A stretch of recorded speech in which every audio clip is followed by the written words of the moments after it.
సుగంధమేదు మనస్సునే హరించగా మరాళినైలాగే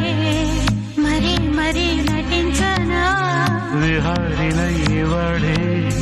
దివి భువి స్పృశించనా గ్రహములు పాడిన పల్లవికి జాబిలి ఊగెనులే కొమ్మను తాకి